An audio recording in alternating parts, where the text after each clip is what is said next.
Sorry, I totally messed that up.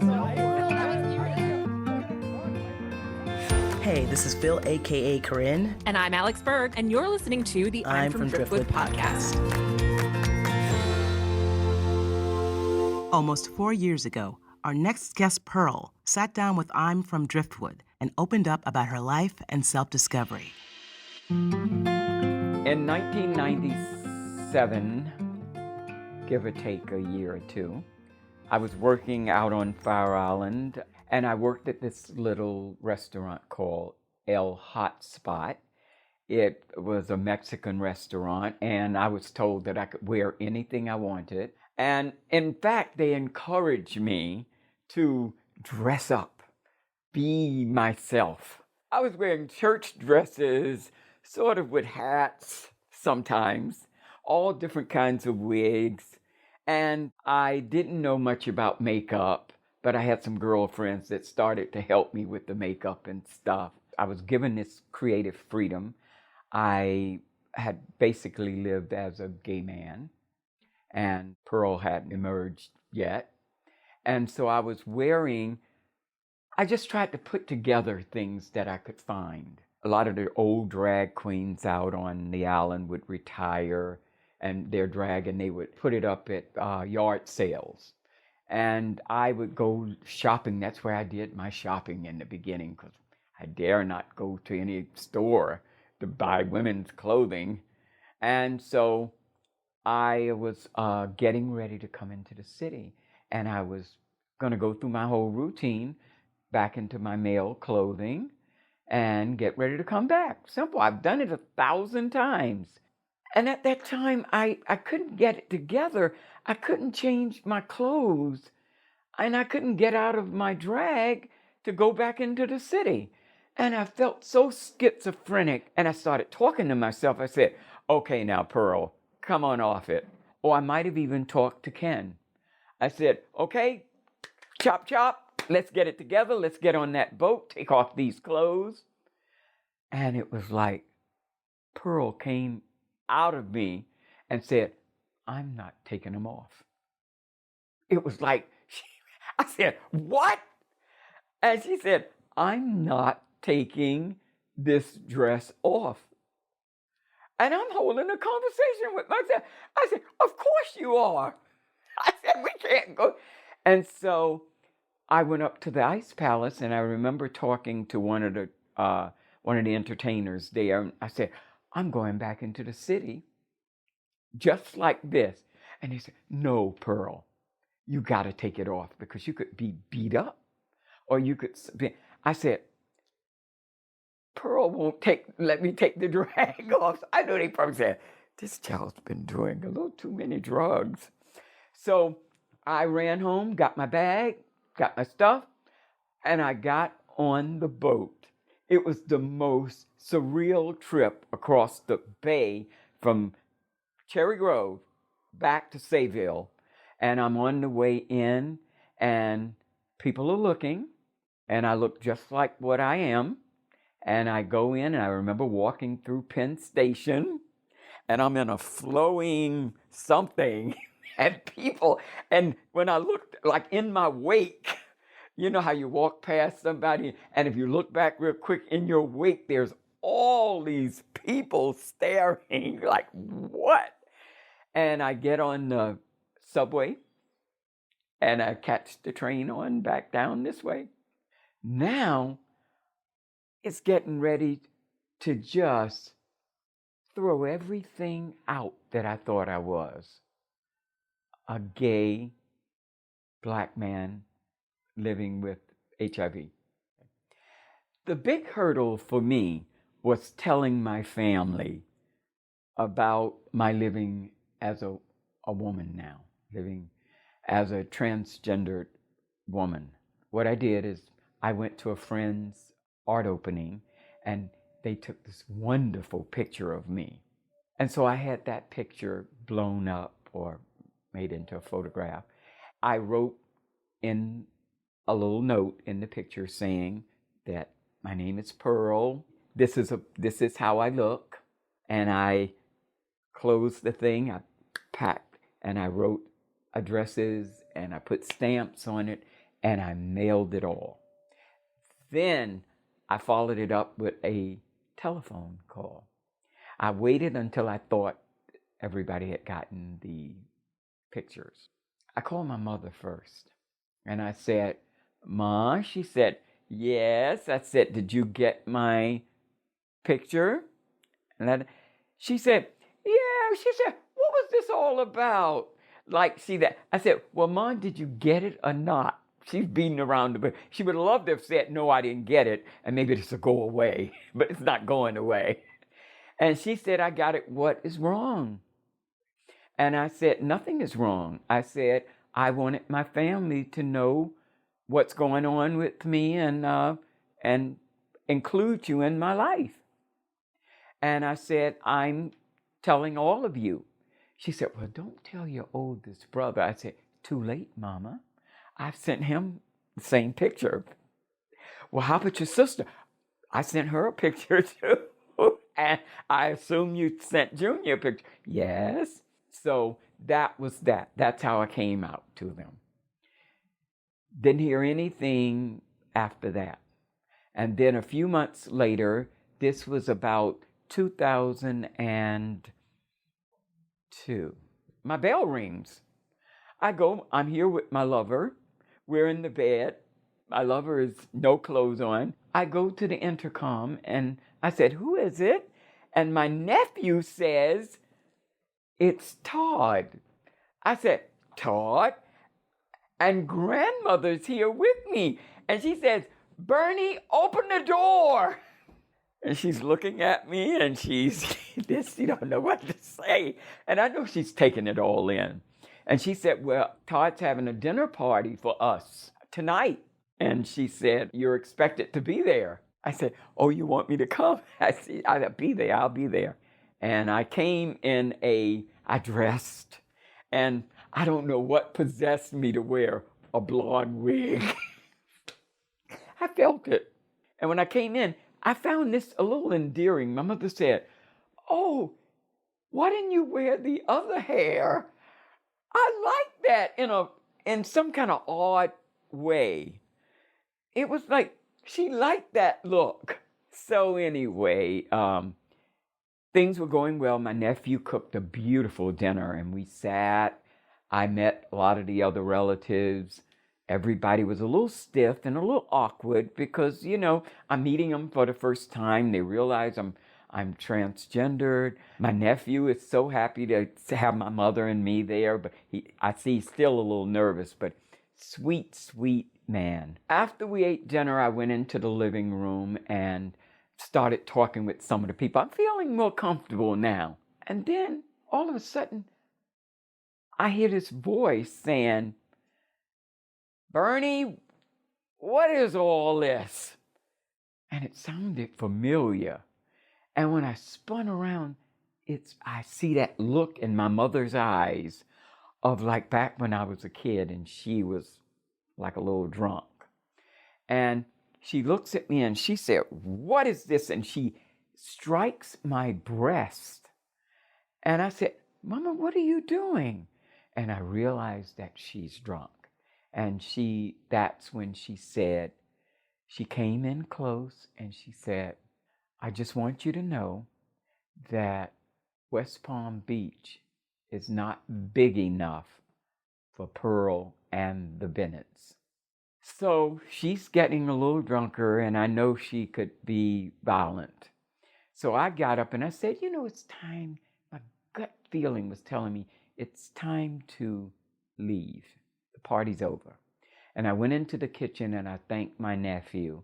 And I said, "Todd, thank you. The dinner was wonderful." I said, "Thank you for inviting me." And I said, I'm not going to be spending the night. I walk out the door and I don't say anything to my mother because I don't want her, I just want to get out of there as quietly as possible. And when she heard the door close, she realized I had left the room or left the apartment. And she opens the door, she flings the door open and she yells, "Bernie, get back here." I don't look back. And I walked to the elevator. It's at the end of the hall. And I pressed the down button. And she's yelling and she's screaming. And the doors open. And she said, "Come back here now." And doors close and I can hear her still screaming. And down I go. And she called the next morning and said, "Didn't we have a great time?" And I said, "Mama?" She said, "Are you coming? We're going to do something tonight?" I said, "No, I'm not coming." And she couldn't understand. And I realized then she was in a blackout that night. She didn't remember anything. When I left that apartment, I felt like I had been ostracized from my family and that I no longer had a childhood home to go back to. I no longer saw my mother in person while she was alive after that visit, even though we spoke on the phone almost every day. We made peace with each other. I forgave her, and I knew I loved her. I was able to tell her that before she died. And at the funeral, it seemed like I had come, I remembered that conversation we had had at my nephew's house, that West Palm Beach wasn't big enough for the Pearl and the Bennetts. Here I stand in front of my childhood home in West Palm Beach, the home of the Bennetts. Certainly, there's more than enough room. Please welcome back to I'm from Driftwood, the one and only Pearl. Hi there. Hi. Hey, Pearl, how are you? I'm fine. I'm happy to be here. Glad to meet both you, Alex, and you, Phil. Oh, so nice to have you here. Yes. Well, we are so excited to be talking to you. And honestly, we should just get right into it because there are so many questions that we have. It's been almost 4 years since we spoke to you last. So we'd love if you could start with an update about how you're doing now. I feel like I've grown a lot through a lot of experience. And what is that saying? When you know better, you do better. And how I'm doing now, of course, I have to take in consideration of COVID-19, sheltering in place. I really haven't seen a lot of my friends. I haven't gone to a lot of any of my face-to-face support group, but I have done a lot of stuff on Zoom. And I turned 70 years old while this is going on.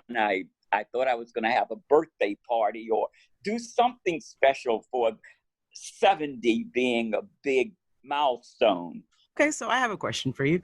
Yes. Alex and I are huge fans of your original stories. Do you have any noteworthy memories from your time of shooting with us? I was terrified when I did that interview with Nathan and Damien. All day in the apartment, we were here all day. They just let me talk. And I talk. All I know is when those stories start pouring out of me, I just felt like, wow.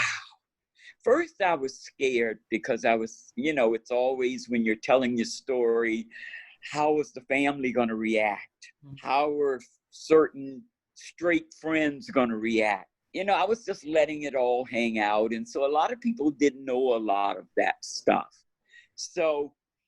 And once I started telling the stories, it just felt like, wow, I felt like I was just letting out so much stuff that I had been holding in or stuff that I had told in bits and pieces.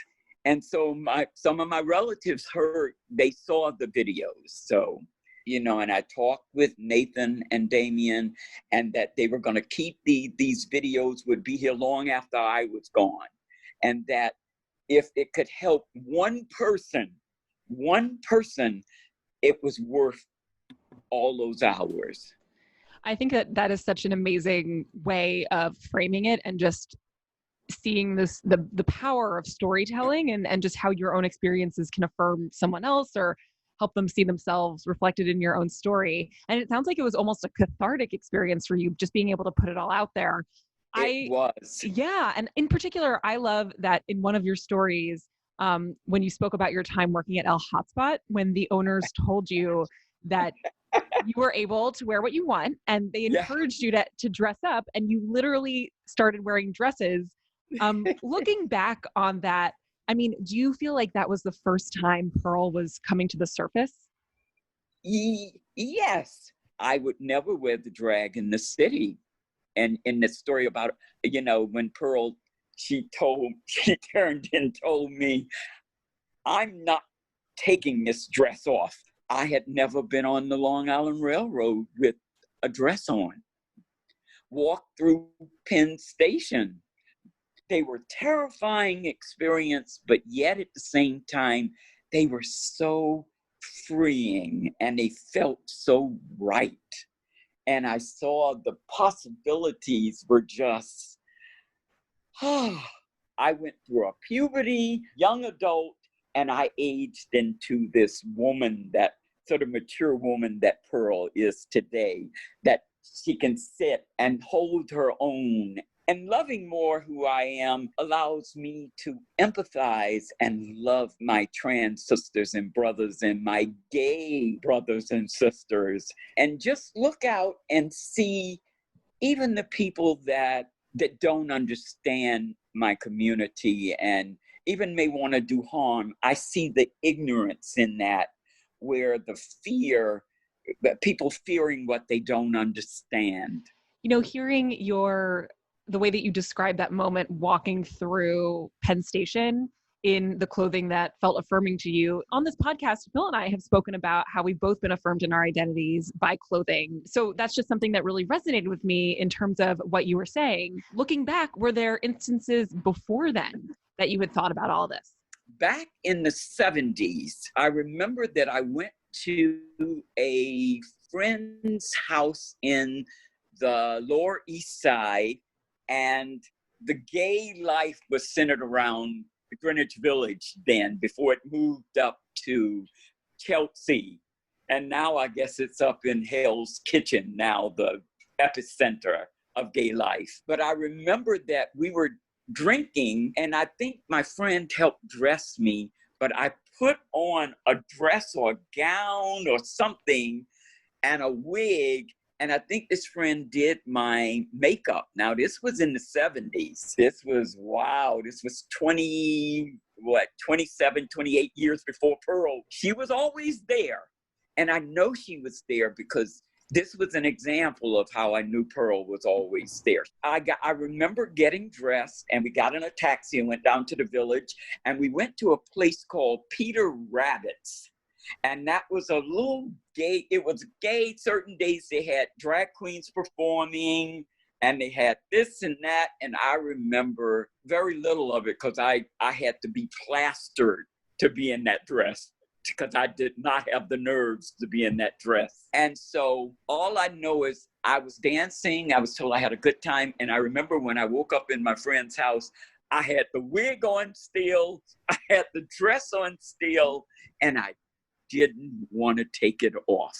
And they said I was the life of the party with this party dress on. I was kind of shy as Ken, always quiet. Ken dressed very plain, nice guy, but Pearl was she was out there. She was doing things. She was just alive, bigger than life. It's pretty clear that Pearl is undeniable. Can you tell us the story of how you came up with Pearl and how Pearl got her name? Well, it was during Gay Pride weekend. I was invited out by my friends to Fire Island. I went out after the parade. Yeah, I think it was 97, 98. That year, the theme for the Gay Pride parade had a Mardi Gras theme. And I remember they were throwing these beads out from the floats and stuff. And I ended up getting quite a few of the beads. And the beads I really liked were the ones that looked like pearls. And I took them to Fire Island with me. I was going out for a week's holiday. And my friend Myron at the time was the chef at El Hotspot. So I put my stuff in the house and I came down and he wanted to show me where he was the chef. They were so busy that evening. And so I told him, I said, Myron, instead of just showing me, let me help you. And so I insisted. So he said yes. And I came back. I put my pearls on. And here I am. I'm helping him clean tables. I'm picking up food. Some guy in the kitchen said, your food's ready. And I ran to get the food and this and that. And at some point in there, he said, you, Pearl, because I had the pearls on. When he said Pearl, I looked and I thought about it and I said, oh my God, I like that. And Pearl was a name for my generation, my grandmother, my aunts, this was a name that was popular then. We didn't have the Afrocentric names back then. But I liked Pearl. I said, oh, I like it. I literally kept that name from then on. And so I don't think that guy to this day know he named me. That's such a great story. I love how Pearl got named. It's pretty incredible. You know, when you were coming out as Pearl, you sent your family a note as well as a picture. Did you hold on to the picture or the note? I have the picture. Oh, wow. And I have that picture that I sent to my family. I had to go through it and look for it. And when I found it, I took a very good photograph of that picture and I was able to put it on my Facebook page. And that picture is of me around early 2001. I sent that picture and I will forever hold on to that picture.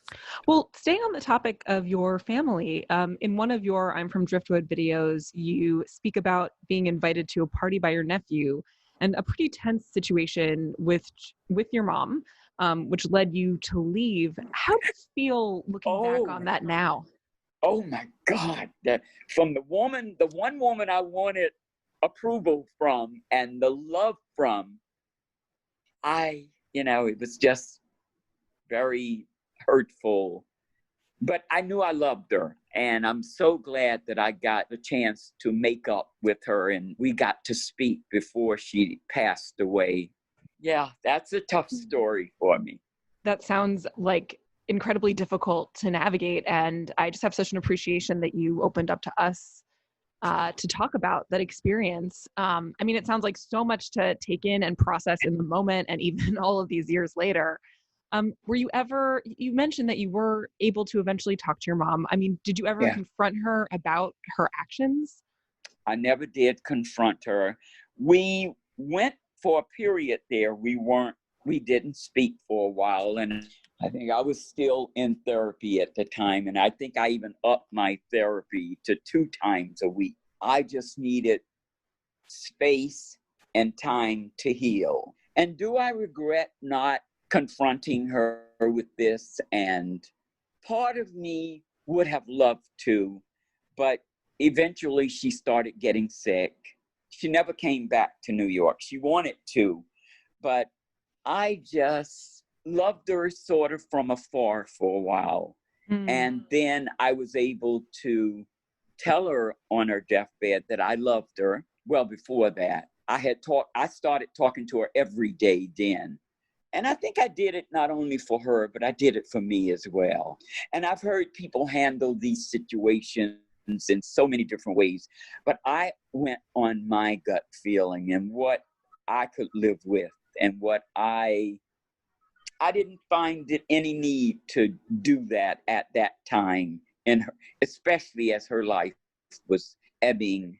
That makes all the sense in the world. I completely understand that. With your family, though, were there any members of your family that accepted your transition right off the bat? My brother, back during the early 2000s, was leaning toward born-again Christian. He was a photographer. We were very close. That was hard for him. And my sister, she wasn't having any of it. And I was very close to her because we spent the most time together. Because when my older 2 brothers left, my sister and I were in the house together. And I braided her hair. She got me all the Barbie dolls. And I would tell her what I want so she could tell daddy. So when my parents went to work, I got to play with the Barbie dolls and the Easy Bake Oven. Now, I think that we grew up in a time where that was just not acceptable. And and my mother had gay friends. That's what seems so strange. And my sister, one of her best friends was a gay guy that she loved. I knew him when I used to go home, and he passed from AIDS, but that was one of my sister's best friends. And he was a gay guy.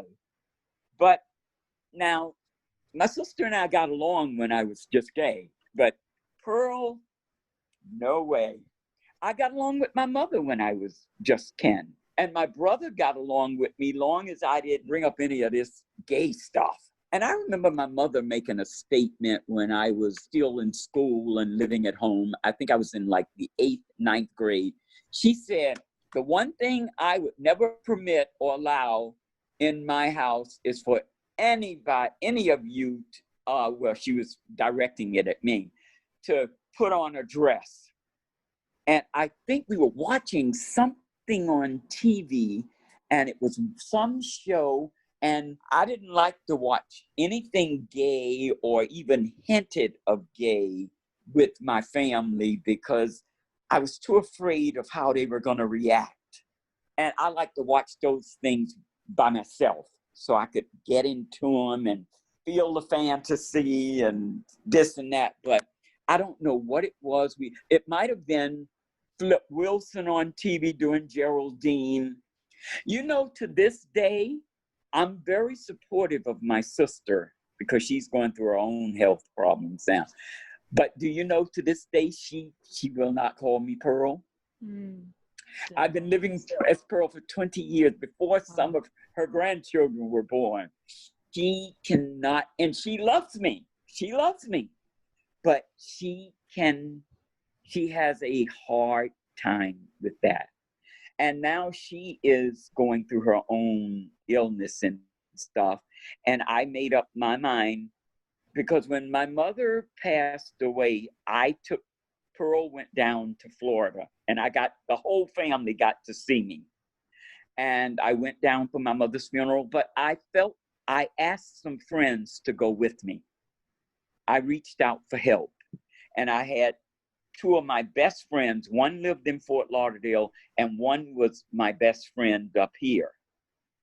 And we flew down together to West Palm, and they supported me through the wake, the funeral, the burial, and through going back to the house. And I will forever be grateful because they reminded me of who I am.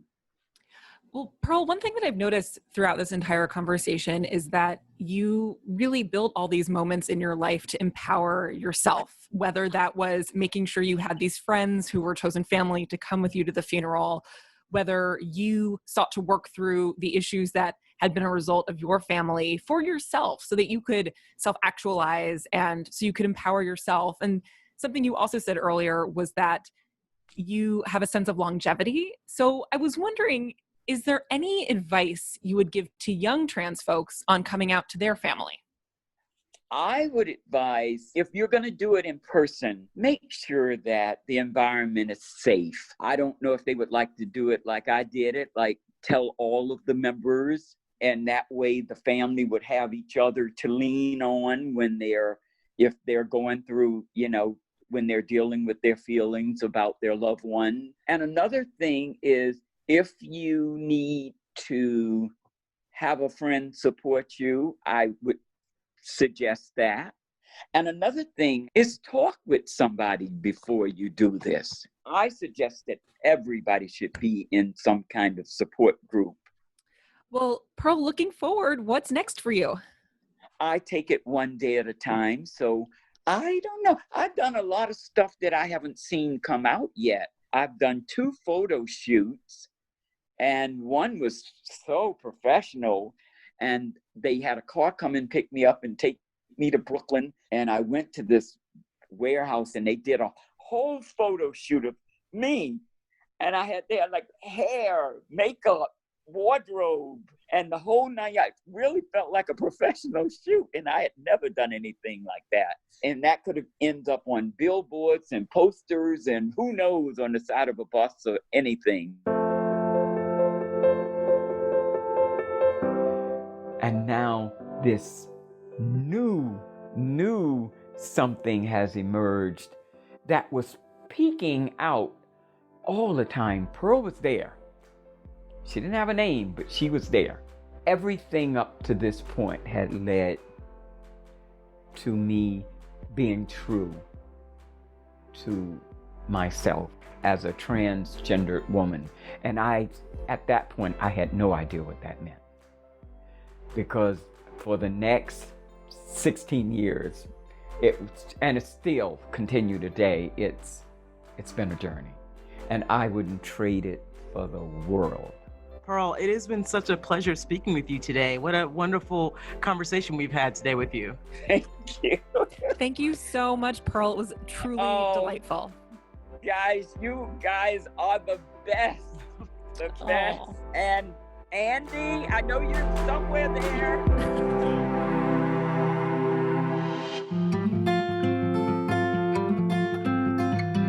The I'm from Driftwood podcast is hosted by Phil, a.k.a. Corinne, and Alex Berg, and is produced by Andy Egan Thorpe. The podcast is recorded as part of I'm from Driftwood, a worldwide nonprofit LGBTQIA plus story archive, and is funded in part from TD Bank and Heritage of Pride, New York. I'm from Driftwood was created by Nathan Mansky to help queer and trans people learn more about their community, help straight people learn more about their neighbors, and help everyone learn more about themselves, all through the power of storytelling. The IFD program director is Damian Middlefelt. The stories you heard today are available in their entirety, plus thousands more, at imfromdriftwood.org. Please follow us on Instagram, Facebook, and YouTube. And our score is provided by Elevate Audio. Be sure to subscribe to our podcast wherever you get your podcasts. Thanks, y'all, for listening.